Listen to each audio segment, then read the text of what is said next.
Bah après, Ils seront pas pour d'accord. jouer Contre lié le trois- Liechtenstein, il a fait un bon match en Ligue. Je suis pas d'accord avec ça. mais contre le Liechtenstein. Ouais, mais c'est quand même. Bah, excuse-moi, mais- C'était quand même un bon match de sa De part. Hein. formation, c'est un arrière droit, on est d'accord.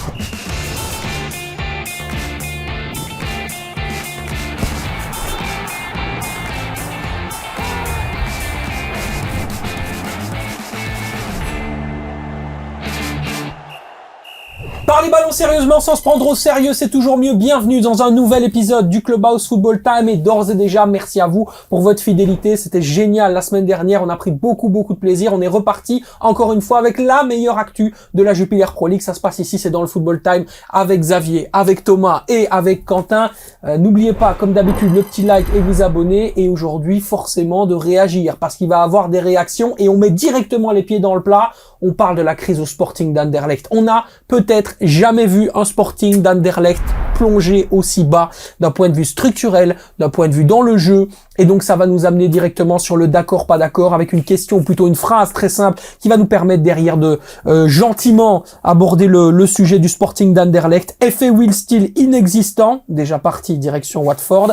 Anderlecht a même réussi l'exploit de relancer la saison du KRC Genk qui n'avait plus gagné à domicile depuis le 30 novembre dernier. Est-ce qu'on est d'accord, pas d'accord avec cette phrase? Xavier n'est pas d'accord. On est d'accord avec Thomas. On est d'accord du côté de Quentin. Quentin, bonjour. Bonjour, Sacha. Franchement, oui, ça allait encore, je trouve, par rapport à ce qu'ils avaient proposé précédemment, notamment contre le Standard, où là c'était vraiment catastrophique. Ils ont quand même procuré un petit peu d'occasion, mais c'est pas digne d'Anderlecht, hein. C'était vraiment pas du niveau. Et comme tu dis, ils ont relancé une équipe de Genk qui gagne 2-0, qui se relance dans la course au titre. On peut le voir là sur le tableau, c'est vraiment très proche en termes de points.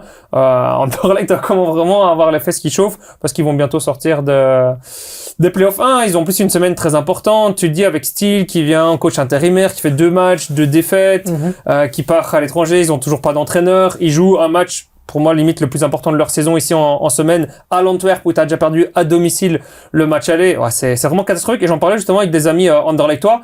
Et je leur disais, j'ai pas souvenir d'avoir connu un Anderlecht aussi mauvais, aussi faible, autant en crise, un Anderlecht qui fait vraiment plus peur. Et même eux me disaient, franchement, ça, alors je parlais avec des personnes qui ont déjà connu des années et des années d'Anderlecht en plus, hein.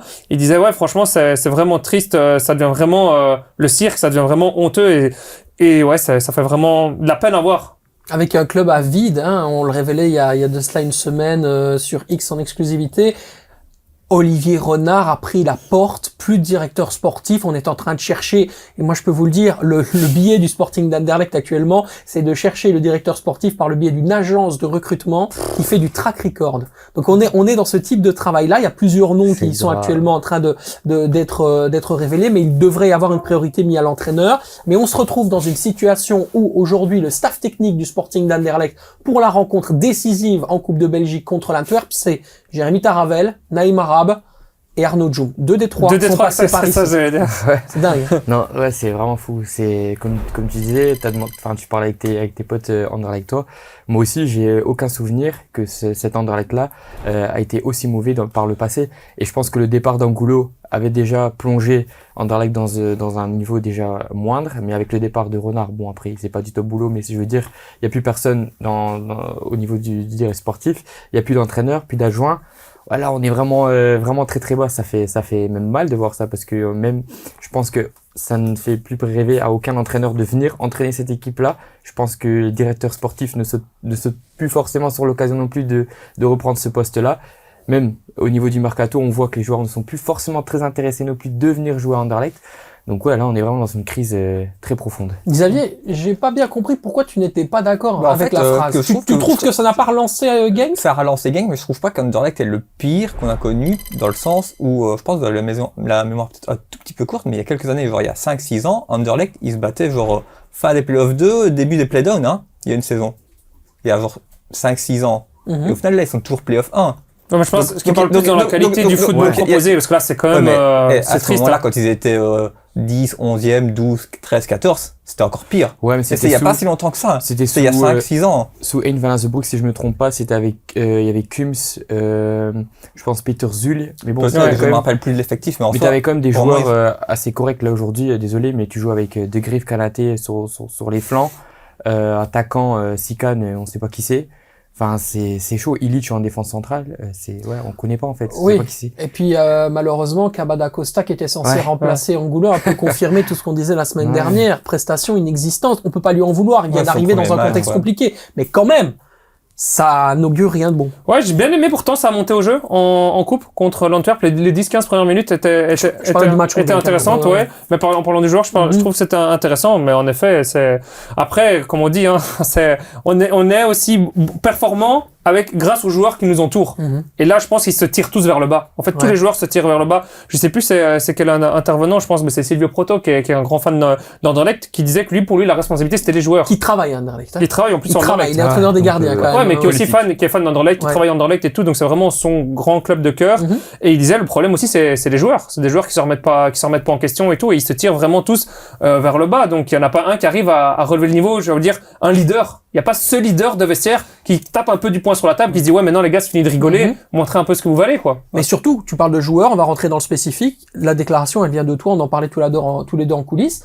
Notre Football Time Award Player de la saison dernière ne va pas bien, il y a une grosse crispation autour d'Adriano Bertaccini, ça se ressent sur le terrain, et toi t'as eu l'écho justement d'un peu ces comportements. Bon, on l'a vu à la télé, contre le Standard, où il perd, je trouve, de l'énergie à se prendre la tête avec des supporters et tout, dans tous les stades, je pense, t'as ça, des supporters qui vont insulter, qui vont titiller les joueurs, c'est là qu'il doit arriver à travailler, je trouve, son mindset et à être fort mentalement, c'est de pas les écouter parce que eux, ils leur donnent à manger, ils leur donnent à boire, ils leur donnent à manger, mais eux, ils vont continuer, et lui, il sort de son match. Donc même après dans les autres matchs, je trouve qu'il perd beaucoup d'énergie en dehors. Donc pendant le match, mais en dehors, est-ce qu'il se passe en dehors? Alors que on sait qu'il a le potentiel de marquer et tout. Après les performances sont pas là, donc je pense que ça doit le travailler et tout. Donc c'est mentalement, je pense que c'est pas sa meilleure période. Messieurs, une question à vous trois. Je vais commencer par Xavier. Si Anderlecht perd face à l'Antwerp en Coupe de Belgique jeudi, la saison est terminée. Saison ratée définitivement. Pour moi, ouais, que la coupe c'était le seul objectif qui était atteignable pour eux. Et je pense qu'ils le visent. Quand tu vois la compo alignée ce week-end, par exemple les 4 offensifs, ils ont jamais joué ensemble depuis le début de la saison. T'as mis presque une équipe B entre guillemets ce week-end contre Genk. Donc c'est que tu vises tout sur la coupe. Vu qu'ils ont perdu à l'aller, un peu ça va être compliqué. Ouais. Mais ouais, je pense qu'ils ratent. Avec 2 défenseurs suspendus, hein. Ouais, compris rouge ici en match aller. C'est terminé si il y a Sardella qui prend la double jaune et l'agression de Diarra où il prend 3 matchs je pense qui étaient proposés. Donc je sais pas à quelle défense ils vont y aller. Après Illich je l'ai pas trouvé hyper mauvais contre Genk. Ouais, ce sera Illich Mamar et potentiellement Camara, voir son état de forme parce qu'il était monté au jeu contre le Standard, là il joue plus donc avoir aussi son état de forme, mais c'est pas glorieux quoi. C'est l'identité d'Anderlecht qui se perd tout simplement dans ce moment. J'en ai parlé brièvement la semaine dernière. Pour moi Anderlecht ne sera pas en Play-off 1 et je pense qu'on a eu la confirmation ce week-end et la coupe ça ne sera pas pour cette année non plus parce que je pense que déjà le fait que l'Antwerp ait gagné le match aller, vu la situation actuelle, je pense pas que Anderlecht va surmonter tout ça, donc ils vont être éliminés de la coupe et n'iront pas en Play-off 1. Si Anderlecht ne va pas en Play-off 1, c'est quand même très très grave. Je pense qu'ils n'ont jamais dans l'histoire des Play-off 1 raté les Play-off 1. De ce dont je me souviens dans l'histoire du début de la création des Play-off 1 jusqu'à maintenant, Anderlecht a toujours été en Play-off 1. Donc vous imaginez un peu. Non, mais vous imaginez un peu le retentissement que ça peut représenter d'avoir, imaginons, on en parlera après, mais le Standard et Anderlecht dans les Play-off 2, ça va être sympa, on va avoir un double classico qui sera évidemment moisi parce qu'il n'aura pas grand-chose comme attrait, mais on est quand même dans le vide intégral, quoi. À quel point est-ce qu'aujourd'hui on a perdu? Est-ce que c'est peut-être à l'image aussi d'un football qui tout simplement a changé, du football belge qui a changé, ou c'est juste l'image de la gestion tellement horrible d'un club qui n'a plus le regard qu'il pouvait avoir d'antan, le niveau qu'il pouvait avoir d'antan. Non plus, la gestion est calamiteuse. Mais après, tu dis que c'est de manière globale, mais après, quand on voit les dernières saisons, on voit Bruges qui a quand même monté en puissance, l'Union qui est monté vers le haut. Donc je pense que c'est des cycles. Anderlecht, Standard sont plus dans le cycle du top et ça va peut-être différent dans 10 ans. Je pense que c'est des cycles, on peut pas dire que le football en général a baissé, mais je pense que c'est juste un cycle et peut-être que dans 10 ans ça va aller mieux. Mais pour l'instant c'est calamiteux. Après pour moi le niveau du football belge a quand même vachement diminué parce que là on n'arrête pas de parler d'Anderlecht qui est complètement en crise et tout, ils sont quand même 4e quoi. Ouais, ils sont 4e de notre championnat alors qu'on dit tous et même les supporters d'Anderlecht, toi, tout le monde, toutes les personnes qui regardent la télé disent Bunez, mais Anderlecht joue mal, mais Anderlecht est 4e. Après, on est d'accord, ils vont potentiellement et normalement pas y rester s'il continue à jouer parce que les autres commencent à reprendre des points et tout, mais quand on voit un Lagantoise qui fait 1 sur 6 ici contre l'OHL et je sais plus quelle équipe, vraiment ils perdent tous des points, perdent vraiment tous des points, donc c'est ça aussi qui est l'avantage aussi d'Anderlecht, c'est que ceux en dessous n'ont pas assuré. T'as un Charleroi qui perd à domicile contre le Cercle, t'as un Lagantoise qui perd à domicile contre l'OHL. Ouais, mais c'est parce que Anderlecht avait fait un excellent mois de novembre, faut oublier, je pense. Oui, avec Bruges et l'Union qu'ils ont battu à domicile. Ils ont battu des concurrents directs et ça a fait qu'aujourd'hui ils ont. Non, c'est pas eux les concurrents directs. Hein. Oui, mais non, mais je parle pour les playoffs, donc ils restent dans les playoffs, mais là aujourd'hui ils vont y sortir tôt ou tard, donc. Ouais, cette gestion, ce vide intégral, cette espèce de fond qu'on aurait touché, pas selon Xavier, je reviendrai vers toi après. Il a peut-être comme conséquence la gestion d'abord des prises de décision qui viennent tout en haut des propriétaires. Beaucoup aujourd'hui viennent quand même à mettre la responsabilité sur Marc Cook. Et puis ensuite, les gens surtout qu'il a mis au poste de président, de CIO, etc. Il y a une interview par exemple de Peter Verbeek dans The Tate qui dit « Jamais je n'aurais dû être CIO ». Jamais je n'aurais dû avoir cette proposition de devenir CEO d'Anderlecht. Ça dit quand même beaucoup de choses. C'est interpellant que le mec à qui on a proposé ce sésame quand même incroyable, parce que pour quelqu'un qui travaille dans le management du foot, t'as fait des études dans le management du foot, c'est un peu le Graal, que de monter, d'arriver, on s'occupe des jeunes, et puis ensuite à Bruges, il s'occupait des jeunes, et puis ensuite de monter jusqu'au poste de CEO d'Anderlecht. Et il le dit, jamais je n'aurais dû avoir cette position. C'est fort comme phrase, hein, par contre, de dire ça. Donc, ça veut tout dire, en fait. Ça prouve que la gestion de ce club aujourd'hui est juste catastrophique. Et, de toute façon, on le voit. Tout part, tout descend.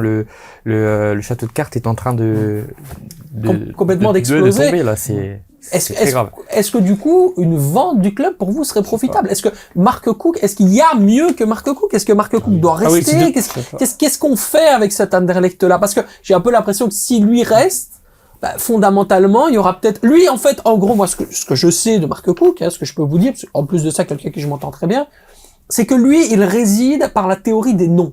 C'est-à-dire que pour rassurer les gens, il faut des noms pour pouvoir, à un moment donné, stratégiquement, calmer un petit peu la population, pour ensuite, tout simplement, développer sa stratégie, continuer à travailler et évoluer dans une espèce de calme pour continuer avec la sérénité.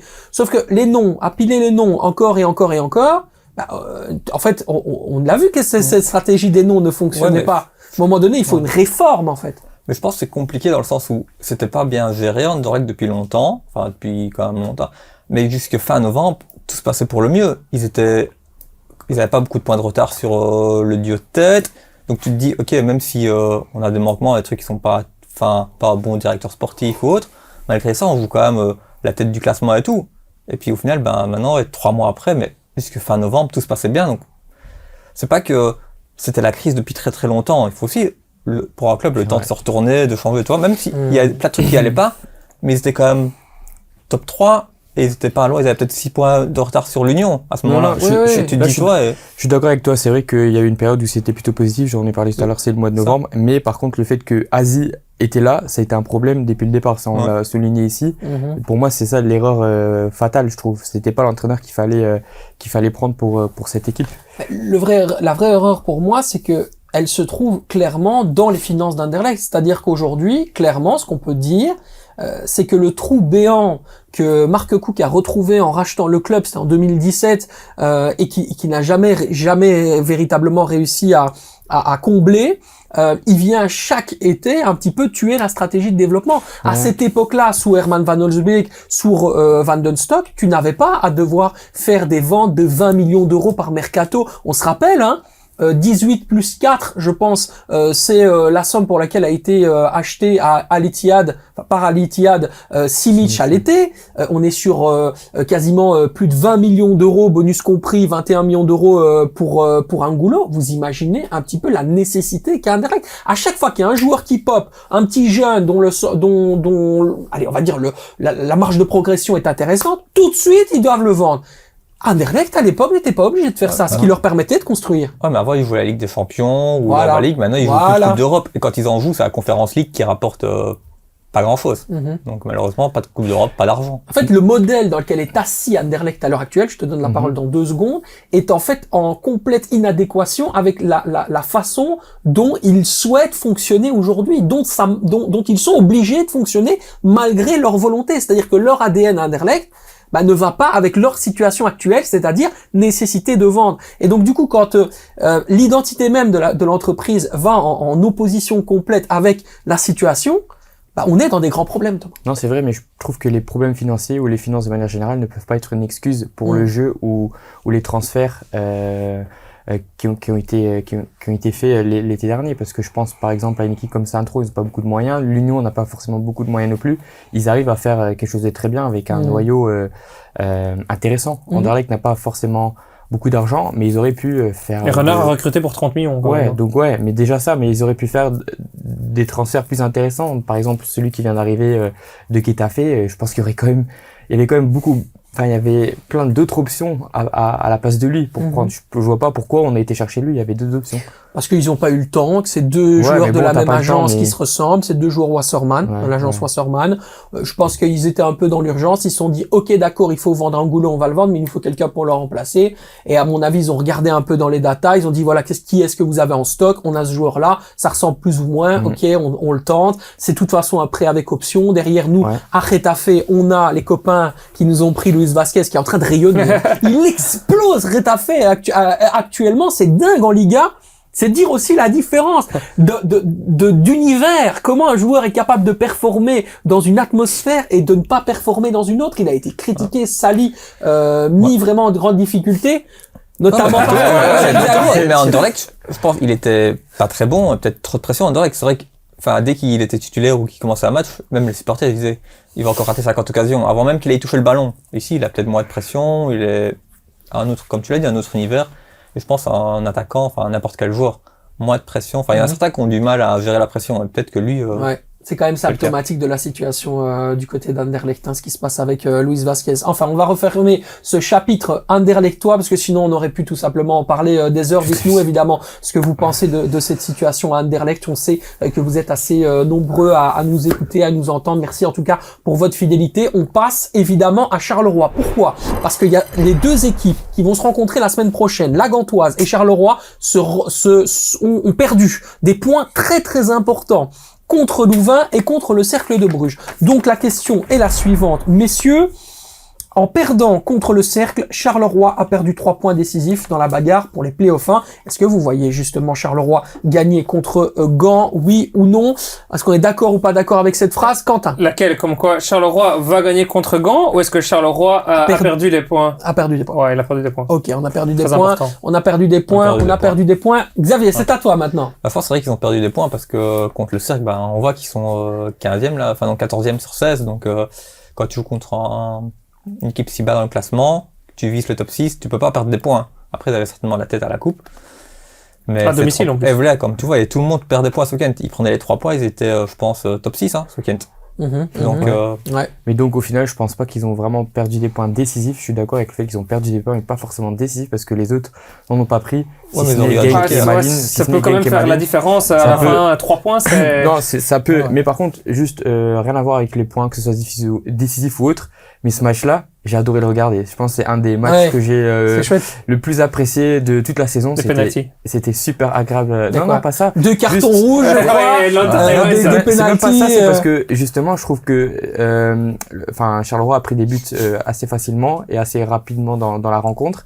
Mais tu voyais qu'ils voulaient tout donner pour aller chercher les 3 points quand même. Et je trouve ça quand même remarquable. Ils ont vraiment tout donné. J'ai vraiment apprécié regarder cette rencontre. La mentalité Hans Cornelis. Ouais, non mais vraiment, ils voulaient vraiment prendre les 3 points. C'est un truc qu'on voyait plus depuis peut-être des années du côté de Charleroi. Donc la mentalité qui a été instaurée maintenant, elle est vraiment très intéressante.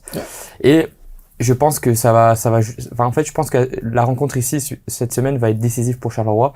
Est-ce qu'ils vont la gagner? Ils iront en finale ou pas? Je pense que cet événement-là, ça va vraiment être décisif par rapport à la participation en play-off. Mais c'est pour ça que je vous demande clairement votre pronostic sur cette rencontre entre Charleroi et Gand. Pourquoi? Parce que pour moi, clairement, il y a quelque chose à jouer lié à ça. Il y a quelque chose à jouer lié à ça.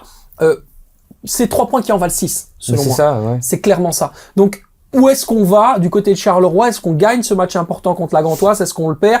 il y a surtout le retour de Rick 2000. Je pense que ce sera du côté du Mambourg. C'est ça. Très important parce que ça va, à mon avis, bourdonner dans les oreilles. Ça va siffler aussi le retour de Rick 2000. Sera-t-il gagnant ou payant? Xavier. Quentin, pardon. Excuse-moi. À chaque fois, je pense à Xavier. Il est dans mes pensées. Moi, je pense pas que Charleroi va gagner. Je sais qu'ils sont favoris, ils jouent à domicile, tout ça, mais je pense qu'ils vont mettre tellement d'énergie dans le match retour de coupe à Lyon que ça va leur porter défaut. Eric 2000 qui connaît bien les joueurs, il connaît les points forts, il connaît les points faibles. Ils sont aussi sur 2 matchs contre-performance. Donc je dis pas que la Gantoise va gagner, mais peuvent au moins aller accrocher un nul. Donc il va préparer un plan anti-Charleroi Eric 2000. Il connaît tous ses joueurs, il connaît tout, il connaît vraiment les points forts. Donc clairement, il va dire à ses joueurs, appuie là-dessus. Tu vas jouer contre Van der Kerkhoff, t'appuies là-dessus. Tu vas jouer contre Ensita, t'appuies là-dessus. Sur Ouzou, tu fais ça. Il connaît vraiment bien les joueurs. Donc il a quand même des bons joueurs également sous ses ordres à la Gantoise. Donc c'est à voir Kanga qui est sorti sur Civière avec le choc avec Tobel-Leysen, à voir s'il sera prêt ou non. Après c'est Gour qui a mis un très beau but d'ailleurs, donc il est très bien rentré également. Donc je pense que je sais que à domicile Charleroi favori, mais je pense que la Gantoise peut les embêter. Ouais, non, je suis d'accord avec lui. Je pense que la Gantoise va remporter ce match, même dans les 2 scénarios pour Charleroi.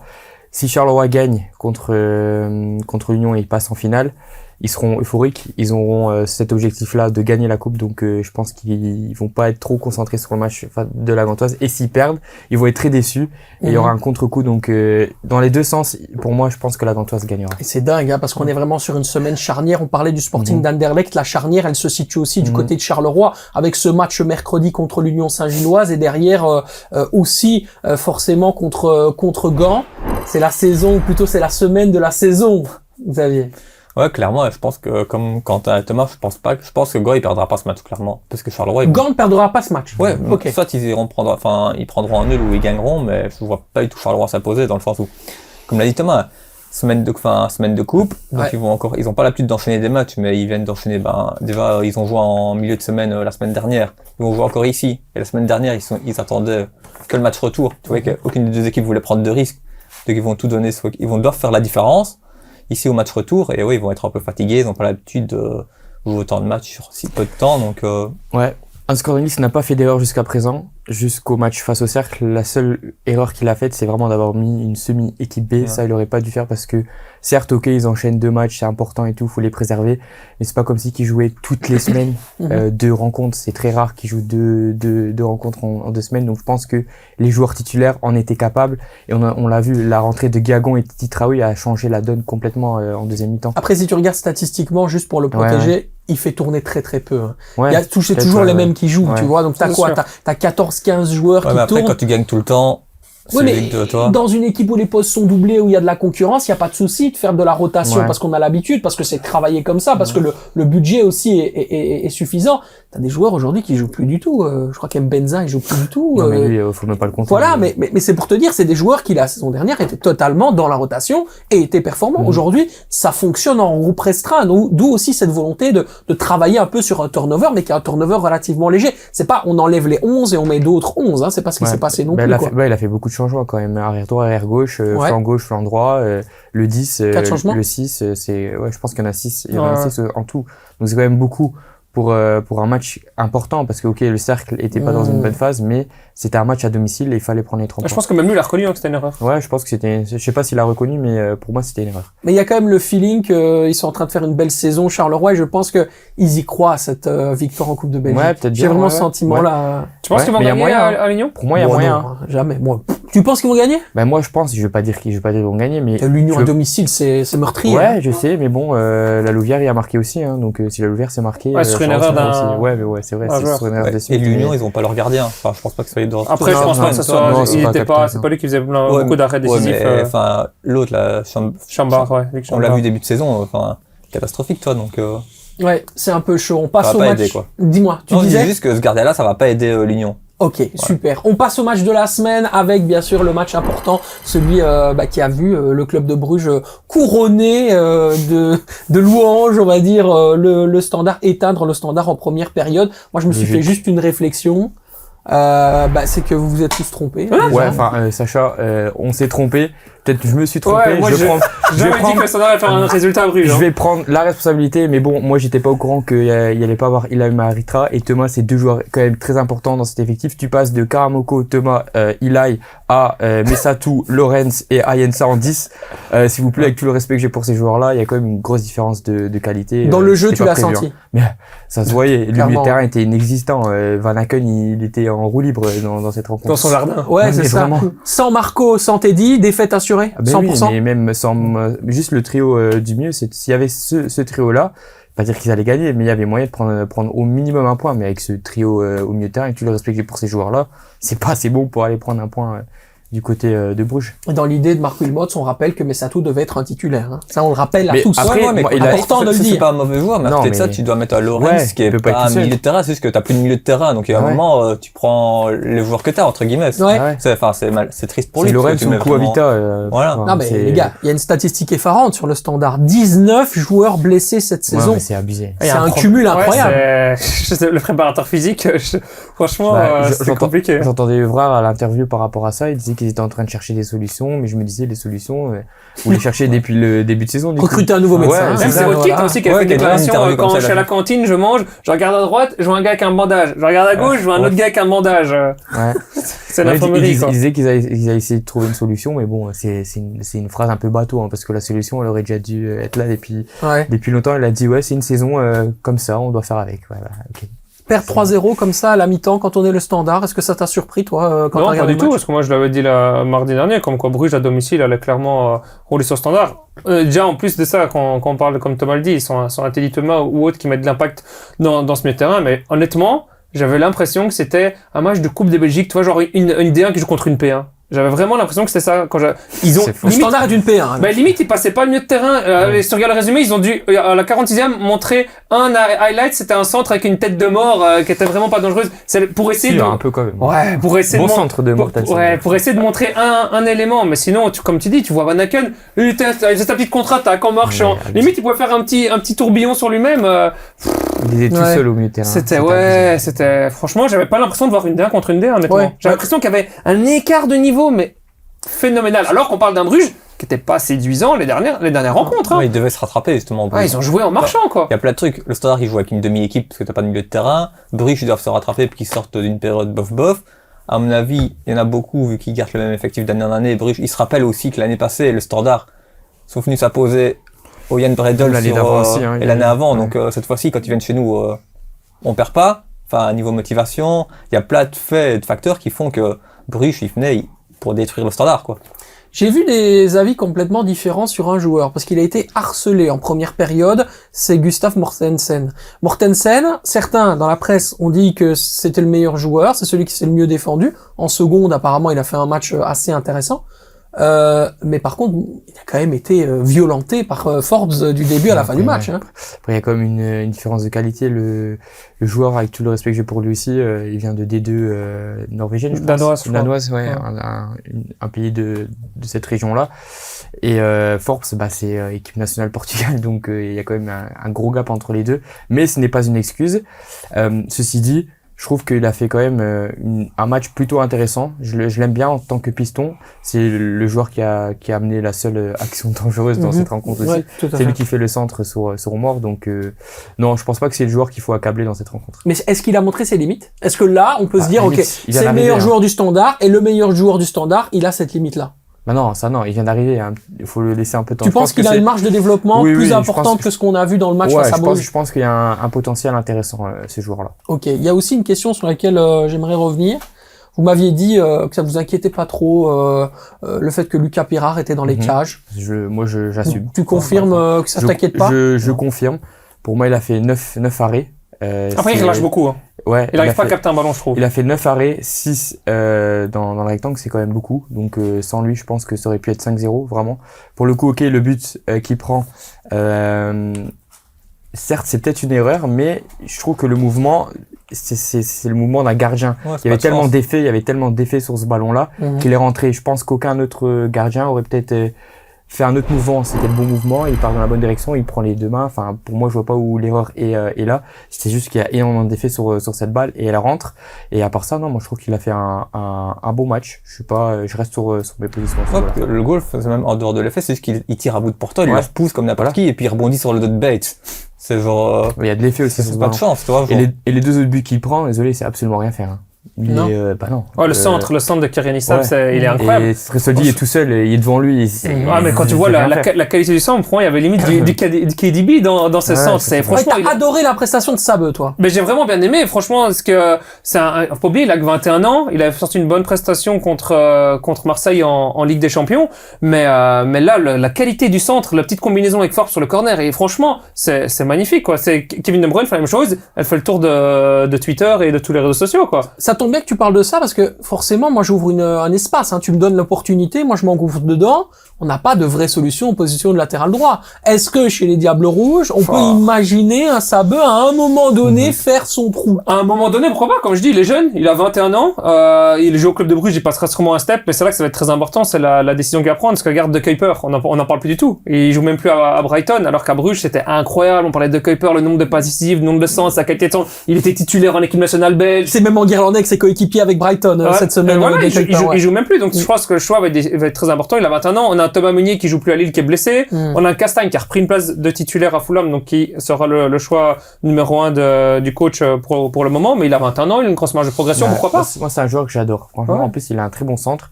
Même si, sur ce but-là, je pense que la mauvaise passe, enfin, pour moi, c'est une mauvaise passe de Forbes. Elle est très puissante et mal calibrée.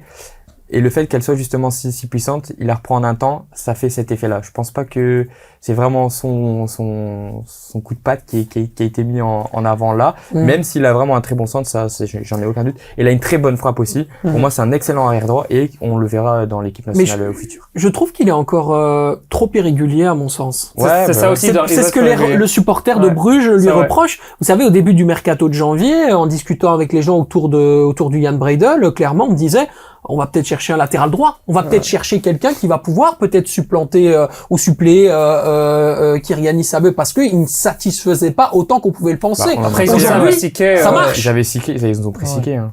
Ouais, mais Siquet, voilà. Ouais, mais sur papier, c'était pas un mauvais move. C'est juste que... Pas un mauvais move, mais on voit que ça ne satisfait pas Ivan Leko. Quand Sabeu est là, c'est quand même beaucoup plus rassurant pour Ivan Leko, quoi. Et pour moi, Siquet, c'est pas un arrière droit, c'est un piston droit. Ouais. La différence, il doit jouer en 3 def. Ouais, chez les Diables Rouges aussi, moi j'ai toujours du mal quand on parle de latéraux en n'imaginant pas un Alexis Salmakers parce qu'il est tellement incroyable avec l'AC Milan que moi je me tape la tête à chaque fois de me dire mais comment c'est pas possible d'adapter son système pour te mettre une des plus belles premières touches des Diables Rouges, les gars. Vous avez vu le contrôle de balle d'un Salmakers? Allez voir les matchs. Allez voir le Milan AC. Il est délicieux. Ce mec-là, il te fait un contrôle. C'est de la crème fraîche, quoi. C'est magnifique. J'adore ça. C'est sublime. Je suis désolé, moi, je suis fan. En plus, toi, tu regardes des matchs du Milan, tu ne peux que plus se voir, quelque part. Mais pour le moment, mais oui. Enfin, Lucas qui vient de se blesser, mais voilà. Oui, mais c'est un joueur exceptionnel, on est d'accord. C'est pour ça qu'à chaque fois, je me dis, on part cette réflexion sur le latéral droit, mais je me dis, mais le problème, c'est que lui, il peut jouer que piston droit. Ouais. Il est pas assez bon défensivement pour jouer défenseur droit et pas assez. Bah après, je suis pas d'accord. Contre le Liechtenstein, il a fait un bon match en ailier. Hein. Je suis pas d'accord. Ouais, mais contre le Liechtenstein. Ouais, mais c'est quand même. C'était quand même un bon match de sa part. De formation, c'est un arrière droit, on est d'accord. C'est Salmakers. Anderlecht, il a débuté en tout cas en tant qu'arrière droit. Hein. Alors la réalité, c'est que à Nerped, il était ailier droit et c'est sous Emilio Ferreira qu'il est devenu un latéral, mais que sa formation, donc son naturel, va vers la position d'ailier et que c'est grâce à Emilio qui est repassé dans une défense à 3 à l'époque, position dans laquelle il y avait notamment aussi plutôt équipe dans laquelle il y avait aussi Sambi Lokonga, qu'il est repassé dans cette position de latéral et qui a été formé véritablement dans un rôle plus de piston. Et là je te rejoins, c'est là qu'il a commencé à faire ses bribes en équipe première et qu'il a été mis en avant, etc. Mais en termes de première touche, techniquement, c'est un joueur qui a du foot, quoi. Ouais. Après, pour une compétition comme la Coupe du Monde, il n'y a pas forcément beaucoup de matchs. Tu peux, je pense, le mettre en arrière droit. Je pense que c'est pas forcément une mauvaise solution, mais il le fera jamais Garcia, ça c'est sûr. Ouais, c'est clair. Je suis assez d'accord avec toi, malheureusement. Je regrette toujours, mais on aura plein de débats sur les Diables Rouges par rapport à système à 3. Je reviendrai comme les méchants dans les dessins animés avec ce débat. C'est une évidence. Petit tour rapide sur le Standard Union Saint-Gilloise de samedi. Standard Union Saint-Gilloise, est-ce qu'il y a quelque chose à aller chercher ou est-ce que... Tout dépend des joueurs présents. Ouais, mais Ils vont récupérer Karamoko de suspension. Ouais. Faudra voir l'état de Teddy Thomas. Apparemment, Thomas et Marco ils devraient être disponibles. Ouais. Ils ont Ah. dit. Un Mais bon, Union qui a mais bon, aussi joué en coupe. On est que mardi et d'ici ce week-end, Ouais. on verra bien. Et Thomas qui joue contre l'Union. Ouais. Intéressant. Ah, Thomas, le retour de Thomas contre l'Union, est-ce qu'on va avoir la même prestation que contre Anderlecht? J'espère. Tout dépend vraiment de sa forme. Je sais pas du tout ce qui s'est passé, quelle était la nature de sa blessure, l'indisponibilité, aucune idée, donc tout dépendra de ça. Apparemment, Je me prononce plus apparemment, jusqu'à ce que je c'est sache. pas très grave, c'est juste qu'ils n'ont pas voulu prendre de risques. Ah ouais, Vu ok. qu'il a pas beaucoup joué avec Reims avant, ils avaient Ouais. peur que si tu prends le risque, après tu l'as plus jusqu'à fin de Ah, ok, saison. ça va alors. Et donc, Après, est-ce qu'ils se disaient Voilà. pas aussi, ouais, on n'a pas Karamoko, l'équipe qu'on va à Bruges et tout, est-ce que ça vaut vraiment la peine de prendre le risque? Je pense pas non plus. Ah ouais, donc peut-être qu'ils sont déjà arrivés battus je en pense avance. qu'il y a aussi des à chances Bruges. que... Eh Quand on voit comment ils ont joué... Allez loin, la mentalité standard. on mon l'a vu, ami, hein. la preuve, il n'y avait pas de mentalité sur le terrain, donc ça confirme, je pense, ça. Et Rafiki Saïd qui a couru derrière le ballon toute la journée. Bah, C'est y avait pas de magnifique. barrage, mais si t'as pas de milieu de terrain, il y a Non, aucun mais c'est apport, fait hein. un petit VMA 24, tranquille, quoi. Petite journée sympa. Je l'ai vu courir derrière le ballon toute la journée. Il a touché combien de balles? 2, 3 Ouais, sur mais le match. toujours premier au classement football Ah, Time War. ok, ça on y va. Et merci pour cette transition magnifique. On va passer à l'instant diable maintenant avec une question que je vais poser à Xavier. À présent, elle concerne un entraîneur qu'on adore, celui du Bayern Munich, l'entraîneur belge, Vincent Kompany bien sûr. Est-ce que Vince the King peut devenir le deuxième entraîneur belge après Raymond Goethals à gagner la Ligue des Champions? Xavier. moi je pense honnêtement c'est très possible parce que déjà ils sont déjà qualifiés pour directement à la 8e de finale. Donc ils ont déjà des matchs en moins. C'est que des matchs à élimination directe quasiment ou certains allers-retours. Ils vont pouvoir faire tourner en championnat au moment décisif parce qu'ils survolent la Bundesliga, donc c'est très très important. Ils ont fait une belle phase de groupe en Ligue des Champions aussi, donc ils ont l'effectif. Ils vont pouvoir faire tourner au moment important, contrairement à un Arsenal, Manchester City ou autre qui joue jusqu'au dernier moment le championnat. Donc tous ces facteurs-là, je pense que le Bayern peut aller chercher cette Ligue des Champions. Ouais, moi je pose la question parce que je le sens. Je sens que ce Ouais, Bayern va ouais. gagner la Ligue des Champions cette année. Je sais pas, il y a quelque chose de fou dans cette équipe entre Olysée qui est absolument en feu sur le côté droit, Kane qui n'arrête pas de marquer des buts. Enfin, il y a vraiment collectivement quelque chose qui a été amené, une magie par Vincent Kompany qui est en train de devenir clairement le meilleur entraîneur de l'histoire du football belge. Non, je suis d'accord avec toi sur les joueurs et tout. Tu mentionnes pas aussi un Luis Diaz, le Colombien, qui est incroyable, qui a encore été magnifique ce week-end. Ils ont un petit point noir, c'est le secteur défensif, avec Emmanuel Neuer qui a encore été fautif ce week-end. Que je trouve c'est pas sa saison, des blessures. Fin de carrière. Il arrive pas à enchaîner, on voit qu'il a 37 ans. Ouais. Après, je suis pas d'accord avec Xavier sur le fait qu'il dit que le Bayern survole le championnat, parce qu'ils ont que 6 points d'avance sur Dortmund. Ok, on voit souvent des victoires 7-0, 8-0, mais on pense qu'ils ont 20 points d'avance. Maintenant, ils ont que 6 points d'avance sur Dortmund. Dortmund qui pourrait rencontrer, je pense qu'ils ont 50% de chances de tomber contre une équipe allemande, Leverkusen ou Dortmund en 8e. L'autre équipe, je pense que c'est une équipe grecque ou autre dans ce cas-là. C'est une équipe vraiment plus facile, donc je pense qu'en 8e, ça va être assez simple. Et c'est à partir des quarts que là que les choses sérieuses vont commencer pour Kompany. Mais pour moi, je fais le Bayern comme le favori pour cette victoire finale. Allez, je te serre la main, on est d'accord. Thomas, c'est extraordinaire aujourd'hui de se dire que enfin on a un entraîneur qui est du niveau international pour gagner ou emmener son équipe en Ligue des Champions. Ça fait longtemps qu'on attendait Ouais. ça. Hein. Après, j'ai du mal avec ça parce que certes, Kompany c'est un très bon entraîneur, mais il est quand même au Bayern. Il a un effectif quand même au-dessus de la moyenne. Donc, est-ce que c'est difficile d'être entraîneur du Mais il fait Bayern mieux que avec ses cet effectif? prédécesseurs au Ouais, Bayern. ouais, Il fait mieux. Ouais, après, il y avait pas eu Olysée et tout à ce moment-là. C'est des nouveaux joueurs qui viennent d'arriver. Ouais, t'avais des grands Ouais, cracks ouais, aussi. Hein. t'en avais, c'est sûr, mais je reste mitigé. J'ai pas envie de dire que c'est le meilleur entraîneur du monde, du Belge du monde, parce que Il a vu la victoire du PSG 5-0 contre l'OM, ça y est, il voit Enrique Non. faire le doublé, c'est ça? Non, c'est pas, non, pour moi, je pense que le Bayern va gagner la Ligue des Champions, mais la question Ah, est, t'es d'accord, est-ce que, ok. oui, ok. mais est-ce que c'est ou ça va devenir le meilleur entraîneur belge de tous les temps, je sais pas, je pourrais pas dire oui, parce que je trouve ça compliqué à prédire. C'est sa Parce que bon, à son moi, âge, je- c'est j'oublie quand même pas, incroyable. ouais, je sais, incroyable. mais j'oublie pas, certes, ok, il a fait remonter Burnley en première ligue, mais il est redescendu avec aussi. Anderlecht, c'était pas, c'était bien, mais c'était pas top non plus. Donc, tu vois. J'ai ce une que question c'est pour toi, Thomas. Dis-moi. Est-ce que J'ai peur. tu penses que Pep Guardiola aurait sauvé Burnley?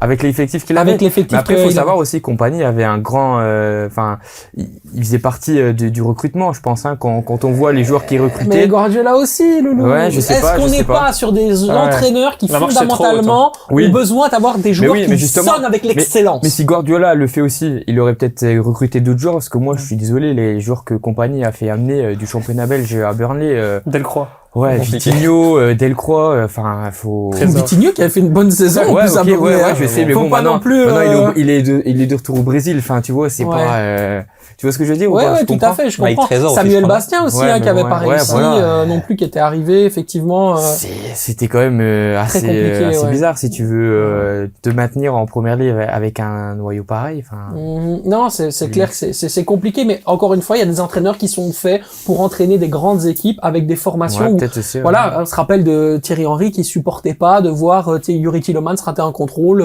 alors que Yuri Tielemans c'est pas n'importe qui non plus, mais il y a des mecs qui à un moment donné n'ont pas la patience pour faire développer le joueur, et peut-être que Vincent Kompany qui a été habitué à s'entraîner avec Nasri, avec Carlos Tevez, avec El Kun Agüero, avec David Silva, etc. Il se dit bon, à un moment donné, il me faut un peu de football, quoi. Il me faut un peu des joueurs qui tapent dans le ballon. Tu vois, moi je me rappelle des engueulades qu'il a faites avec des joueurs de Burnley. Tu dis mais en fait le gars supporte pas la médiocrité footballistique. Imagine-le à Westerlo, il fait une dépression clairement. T'es en première ligue, t'es au top niveau, même en D1, les gens ils s'entraînent 2 fois par jour, tous les jours, et ils arrivent à rater un contrôle. En P4, tu rates une passe comme ils ratent quand tu regardes un match du week-end. En P4, tu rates cette passe-là, on t'engueule. Et en D1, on trouve que c'est normal. C'est vrai. Donc c'est logique qu'en Championship ou en Première Ligue, quand Compagnie y était, ils râlent sur des joueurs qui savent pas faire une passe à 2 mètres. C'est normal. Ouais, c'est vrai. Quand c'est ton métier, et surtout tu peux pas dire que le terrain est mauvais ou t'as pas d'excuse. T'as aucune excuse pour rater tes contrôles. C'est comme quand un joueur il tire dans la tribune, toi. Il y a personne qui le presse ni rien et il tire comme un joueur de P4 ou de P1 ou n'importe quoi. À ce niveau-là, ça peut pas arriver. Après, Donc je comprends que Compagnie râle sur certains joueurs, toi. Je suis d'accord avec toi, parce que si tu veux atteindre l'excellence, tu dois mettre des exigences. Et s'il aimait pas, les joueurs, ils vont rester comme ça et tout. Donc justement, lui, il les pousse à ce qu'ils soient meilleurs. Absolument. Allez, on va passer au Football Time Award à présent avec les joueurs de la semaine, tout simplement. Je vais commencer avec le mien, dont je me souviens plutôt que je vais plus le donner. Je vais regarder Zakaria El Ouadi, bien sûr. Pourquoi? Parce qu'il a fait une rencontre absolument incroyable. À la 88e minute de jeu, il est allé nous foutre un tacle de l'autre côté du terrain alors qu'il était latéral droit à gauche, en allant haranguer les foules, en tout simplement étant surdynamisé. Je sais pas ce qu'il avait mangé, mais à mon avis c'était pas loin d'être du lion, et il a été fantastique. Zakaria El Ouadi, quand il est à ce niveau-là, c'est très bon. voilà, et la Belgique, ça y est, c'est terminé. Il doit Anderlecht, aller jouer bien plus haut. Après, c'était contre Anderlecht, mais franchement, meilleur joueur du match et vraiment impeccable. Zakaria El Ouadi, un lion de l'Atlas qui, à mon avis, va aller peut-être concurrencer Achraf Hakimi bientôt avec le Maroc. En tout cas, je lui souhaite évidemment très très gros match. Xavier. Moi, j'ai pris Van Brederoot, le joueur de Malines. Tu l'adores. Qui a permis de Malines de reprendre les 3 points, un but, une passe décisive, une belle passe. Franchement, la passe pour aller la chercher vraiment pas mal, et son goal est pas facile, évident à mettre non plus pour la place à côté du gardien. Donc franchement, top match de sa part. Il permet à Malines de bien continuer son petit chemin dans le top 6, donc parfait. Et oui, tout doucement, le Malines de notre ami Mathis Servet, qui était là il y a quelques semaines avec nous, qui gagne de match en match, qui fait pas trop de bruit, mais qui est dans ce top 6, bien tranquille, qui s'y installe en gagnant des points très importants, parce que ce match, il était capital, tranquille. Bon match ce week-end, Malines Genk. Ça va se taper. Ça va être pas mal. Qui va gagner? Malines. Match nul. Match nul? Ouais. Malines. Ouais, Malines, je pense. Malines. Allez, super. Quentin, ton joueur de la semaine. Youssef Maziz. J'en avais parlé avec Felice une fois après une émission ici quand il était consultant, et parce qu'il y avait les rumeurs de l'OHL, et je lui ai fait part, je comprends pas pourquoi un joueur comme Youssef Maziz n'est pas sur le banc. Et même lui, alors qu'il était pas encore coach à l'OHL, m'avait bien... Sur le terrain, tu veux dire. Ouais, il était pas sur le terrain. Et même lui m'avait dit, ouais, moi non plus je comprends pas, c'est un joueur, il doit tout le temps être titulaire. Ce joueur-là, tu dois lui donner les clés. Il est arrivé, il lui a donné les clés, il tire les phases arrêtées, et il sort un but et une passe décisive dans un match important à la Gantoise. Donc franchement, c'est un joueur... Totalement d'accord avec toi, qui est parfois malheureusement sous courant alternatif. Parfois, il est complètement yaourt nature. Hein. C'est-à-dire qu'il est sans aspect, ça n'a pas de goût dans le jeu. Et puis après, derrière, bam, il te sort des fulgurances fantastiques dans le match. Je pense que c'est un type de joueur qui doit fonctionner un peu comme était Bertacini Mazou, très à l'affect. Et donc je pense qu'il a besoin d'un entraîneur comme ça, qui le soutient, qui fait un peu pote avec lui. Et je pense que c'est vraiment le joueur, c'était le coach parfait pour lui, je pense. Thomas. Mon joueur? Ouais. Je l'ai pas dit? Non, tu l'as pas Ah, dit je et tu pensais. nous dis rien. Donc, non, c'est pas, il arrive en touriste. Dans l'émission, on vous donne l'info. Donc, maintenant, qui est ton joueur de la semaine? Alors, moi, j'ai choisi Nicolas Tresoldi. Ah, Nicolo Tresoldi. Nicolo, magnifique. Nicolo. Ouais, parce que je l'ai trouvé très intéressant dans cette rencontre. C'était le joueur, je trouve, le plus présent, à part, si on compte pas Van Aken. Ok. Ses appels très intéressants, toujours au bon endroit. Pour une fois, il m'a vraiment surpris et il a montré qu'il avait un potentiel intéressant pour la suite. Intéressant. Et est-ce qu'il a gagné plus de points? Parce que je me rappelle que dans cette saison, il en avait déjà gagné des On points. avait, je Nicolo sais pas si on avait Tresoldi. déjà, moi j'ai jamais cité en tout cas, mais... Sur le classement, on est toujours trusté Ouais. par peut-être Miron van Brederode qui reprend un point. Non, je pense qu'on est vraiment, je pense qu'aucun des joueurs qu'on a cités là est dans le top 10. Donc, Ok. De toute façon, vous l'avez vu, il s'affiche derrière moi. Ce classement, donc bien sûr du Football Time Award, on vous donne rendez-vous sur X et également sur Instagram pour voter tout simplement pour votre joueur de la semaine, celui qui vous a le plus ému et touché. Messieurs, c'était bien, c'était vif, c'était intense, c'était chouette, mais j'ai oublié quelque chose. Ouais, mais c'est bien qu'on le fasse à la fin, j'adore. L'happening. En effet. Alors ça va être très simple pour rester, pour finir en beauté. J'aimerais bien que vous citiez les 6 clubs que vous voyez dans les Champions Playoffs pour cette saison. Champions Playoff. Ouais. Donc les 6, tu les cites l'un après l'autre. Alors, l'Union Saint-Gilloise, Saint-Tron, Malines, le Sporting d'Anderlecht, la Gantoise et le Club de Bruges. Ok, top. Oh. Quentin. Union, Saint-Tron, Club de Bruges, Genk, la Gantoise. Allez, je vais tenter à Charleroi, tiens. Oh, Charleroi en playoff 1. Alerte, allô. Ah, Xavier? Moi, ça va être l'Union, Saint-Tron, Bruges, ça, je pense comme tout le monde, Malines, Gand et je vais prendre l'Antwerp en dernier. Ok, intéressant. Ouais, Et ça, toi? je m'y attendais pas. Moi, ce sera l'Union, Saint-Tron, Bruges, la Gantoise, Charleroi. Il m'en manque un? Oui. Ouais. Malines. Pas d'Anderlecht Non, dans les non, playoffs pour moi, y a 1 pas de- selon pour nous trois. Thomas. Ouais, Pour les trois, c'est sauf que pour moi. toi. Voilà, je pense encore à vous, amis supporters du Sporting d'Anderlecht. On vous soutient dans ces moments très très difficiles. C'était quasiment une spéciale Anderlecht. Aujourd'hui, on a pris le temps de débriefer cette crise. On va évidemment rester comme d'habitude extrêmement attentif et connecté à la situation du Sporting d'Anderlecht avec peut-être un retour de Jean Kindermans à la tête de l'académie. Ça pourrait faire du bien aussi pour le développement structurel de l'équipe. Ça travaille énormément du côté du Sporting et certainement qu'on aura des nouvelles dans les prochaines semaines. Merci à vous, messieurs. On se retrouve la semaine prochaine. Prenez soin de vous, prenez soin des autres. Le petit like, abonnez-vous et n'oubliez pas, jamais, toujours les réactions. On lit, on partage, on en parle avec vous. Le football belge ne s'arrête jamais dans le Football Time. Ciao, ciao.